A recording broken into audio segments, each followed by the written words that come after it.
Mga boards! Tara, ubanta. Laagta sa Davao Oriental. Going ko ana og Mati City. Kay in preparation sa among activity para ugma muna siya nga nag-advance ko.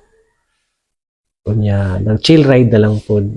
So nindot kay dinhi pag moagi ka dinhi banda sa Barangay Puntalinaw kay nindot kay ang ilahang dalan, nindot kay ang ilahang view, kita nimo ang dagat.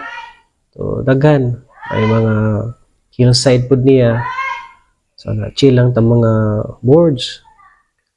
So kana siya around makita po din mo diha ang sleeping dinosaur later on. Kaya magian mo na siya kung approaching na juga sa Mati City. Like my YouTube channel, subscribe, and hit the notification bell